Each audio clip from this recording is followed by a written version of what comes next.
वैसे तो दुनिया का हर व्यक्ति अपने चेहरे पर एक मास्क लगाकर घूमता है, सच्चाई और अच्छाई का मास्क, जिससे उसके अंदर व्याप्त बुराइयां, धोखा देने की प्रवृत्ति, दूसरों से जलन की भावना, अपनों को ही सीढ़ी बनाकर ऊंचाइयों तक पहुंचने की फितरत को वह ढक सके। हम में से कोई भी एक दूसरे के असली चेहरे को शायद ही कभी पहचान सकेंगे। आज की तारीख में तो पहचानना और भी मुश्किल हो गया है, क्योंकि पूरी दुनिया ने महामारी के चलते अपने आधे चेहरों को मास्क से ढक रखा है। कौन आपके सामने से निकल गया पता ही नहीं चलता। गजब की बात तो यह है कि अजीब स्टाइलिश मास्क भी मार्केट में उपलब्ध हैं। कुछ तो ऐसे मास्क हैं जिन पर डरावने दांत बने हैं, कुछ पर डरावनी शक्लें। उस डरावने मास्क के पीछे कौन सा चेहरा छुपा है ये कहना मुश्किल है। ऐसे ही एक चेहरे से मेरा सामना हुआ और उसके बाद मेरी जिंदगी में उथल पुथल मच गई। मैं सुगंधा पेशे से वकील हूँ, डाइवोर्स केस लेती हूँ। आज के परिदृश्य में जब महामारी इतनी फैल गई है तो मैं भी कोर्ट कम ही जाती हूँ। ज्यादातर क्लाइंट से ऑनलाइन ही संपर्क करती हूँ। लॉकडाउन खुलने के बाद कुछ पेचीदा केस के लिए कोर्ट जाने लगी थी। एक रोज मेरे कैबिन के बाहर एक अजीब सा मास्क पहने हुए एक आदमी खड़ा था।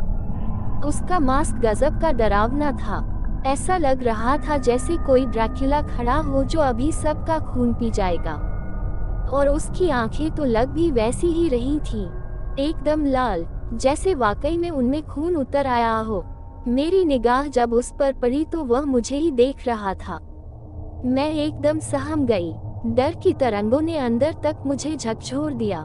मैंने चपरासी को बुलाया और उससे उस मास्क वाले व्यक्ति की पूछताछ करने को कहा। कुछ देर बाद जब चपरासी आया तो उसने बताया कि वह उससे कुछ पूछता, इससे पहले ही वह वहां से चला गया।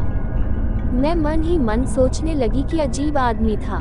जब कोई काम ही नहीं था तो आया क्यों था? आया तो आया, अपने अजीब से मास्क से डराया क्यों?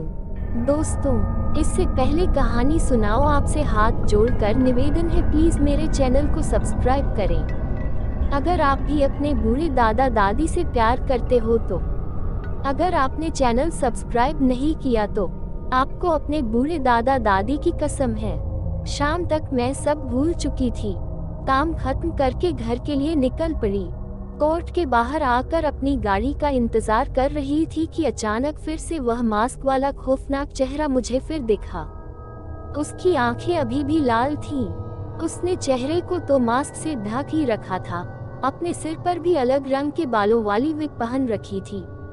मैंने कुछ देर उसे देखने की कोशिश की।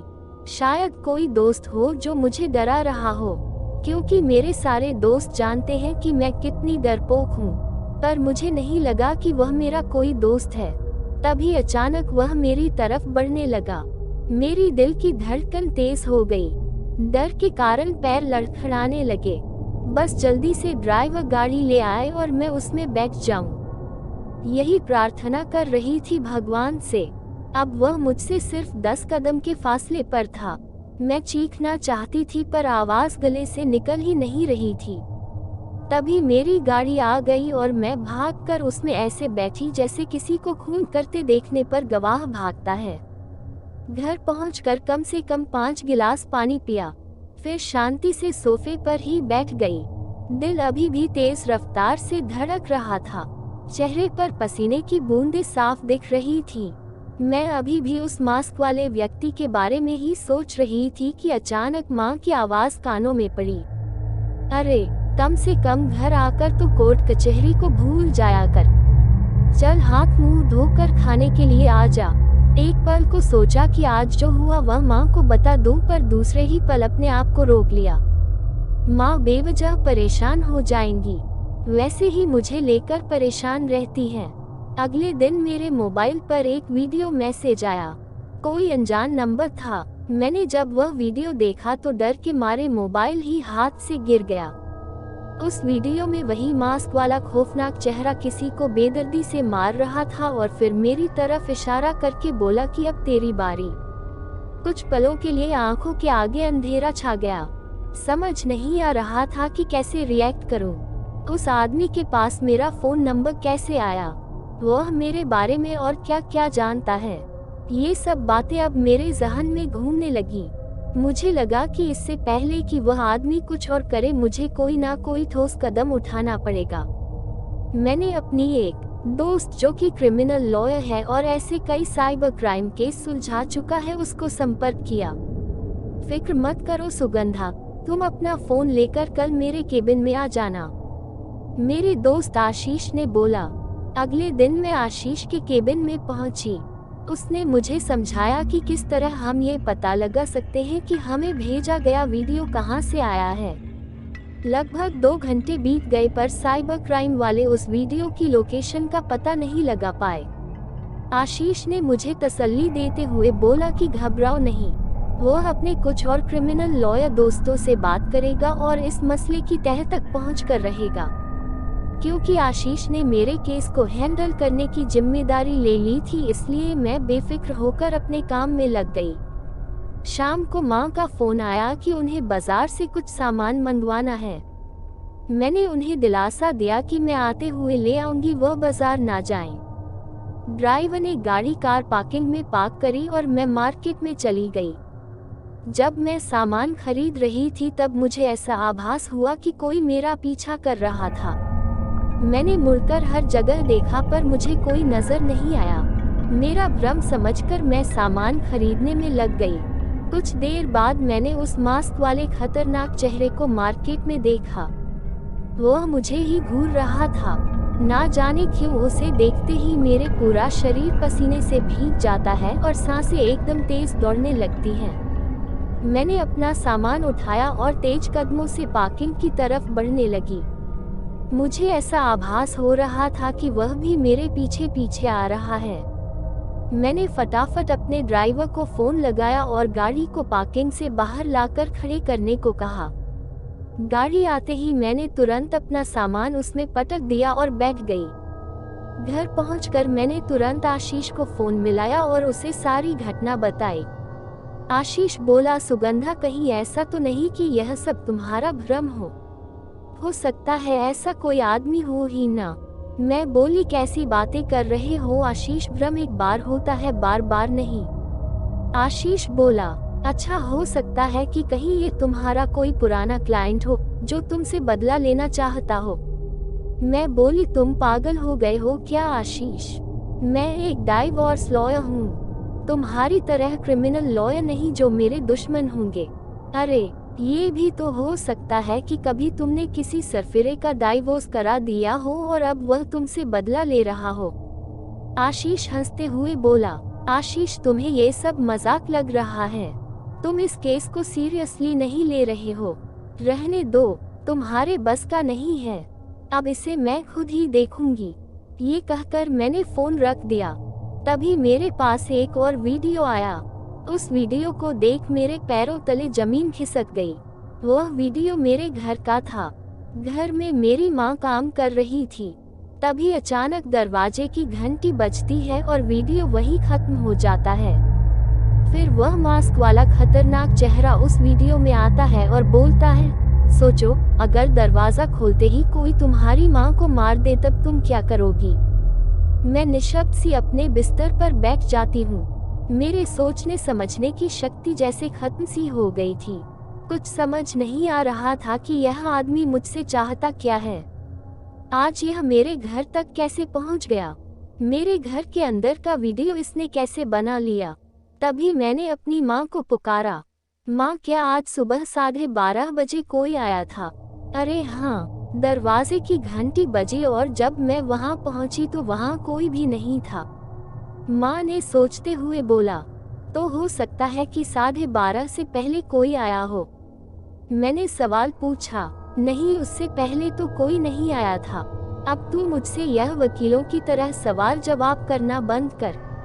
चल आ जा, मैं तेरे लिए खाना लगा देती हूँ। कैसे समझाऊं मैं माँ को कि अब उनकी सुरक्षा पर भी खतरा मंडरा रहा है। रात को खाने पर माँ ने मुझसे पूछा कि क्या वह कुछ दिन के लिए अपनी बहन के यहाँ जा सकती है।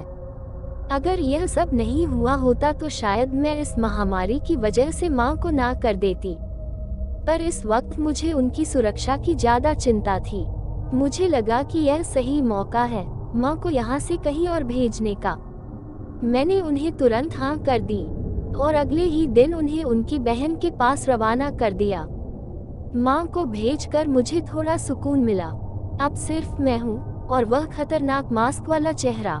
माँ के जाने के बाद कुछ दिन बहुत शांति में गुजरे। मुझे वह चेहरा कहीं भी नजर नहीं आया। मुझे लगा कि शायद आशीष सही कह रहा था कि यह मेरा भ्रम है या फिर कोई मुझसे मजाक कर रहा था।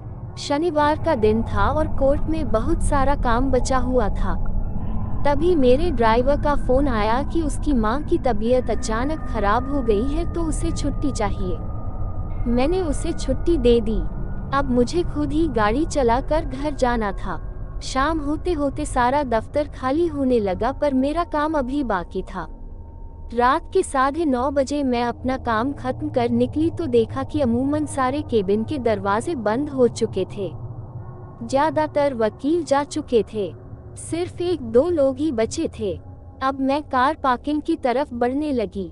कार पार्किंग को इतना खाली कभी नहीं देखा था। सिर्फ जहाँ जहाँ कार खड़ी थी वहीं लाइट जल रही थी, बाकी जगह लाइट भी बंद हो गई थी। मेरा दिल जोरों से धड़कने लगा। मुझे फिर से उसी डर का आभास हुआ। तभी मुझे वहाँ किसी की सीटी बजाने की आवाज आई। मैं एक पल के लिए रुकी और फिर तेज कदमों से अपनी कार की तरफ भागने लगी। जैसे जैसे मैं अपनी कार की तरफ पहुंच रही थी वैसे वैसे वह सीटी भी तेज होती चली जा रही थी। मेरे हाथ पैर फूलने लगे, मेरी सांसें रुकने लगी। मुझे समझ नहीं आ रहा था कि अब मैं क्या करूं। कार पार्किंग में इधर उधर नजर दौड़ा कर देखा, कोई भी नहीं था। चौकीदार भी शायद चला गया था। खौफ मेरे चेहरे पर साफ दिख रहा था। पसीने से मेरा पूरा शरीर भीग चुका था, पैर भी लड़खड़ा रहे थे। फिर मैंने मन में सोचा कि आज तो मुझे इस डर का सामना करना ही पड़ेगा। मैं वहां रुकी और अपने अंदर हिम्मत जुटा कर चिल्लाई, कौन हो तुम और सामने क्यों नहीं आते? आज या तो तुम नहीं रहोगे या मैं नहीं रहूंगी। तभी अचानक वह मास्क वाला खतरनाक चेहरा मेरे सामने सीटी बजाता हुआ आकर खड़ा हो गया। उसे देख मेरे मुंह से एक हल्की सी चीख निकली, पर फिर मैंने अपने आप को संभाल लिया और उससे पूछा कि उसे मुझसे क्या चाहिए। मैंने उसका ऐसा क्या बिगड़ा है जो वह मेरे पीछे पड़ा हुआ है? मास्क वाला इंसान बोला, तुमने तो मेरी जिंदगी ही उजाड़ दी और अब पूछ रही हो कि तुमने मेरा क्या बिगड़ा है और मैं क्यों तुम्हारे पीछे पड़ा हूँ। तुम्हारी वजह से आज मेरे बच्चे मेरे पास नहीं है। दोस्तों, कहानी कैसी लगी कमेंट में बताएं। इस कहानी का अगला पार्ट दूसरी वीडियो में आएगा। और कहानी अच्छी लगी हो तो चैनल को सब्सक्राइब करें और वीडियो को लाइक और शेयर करें। Thanks for watching.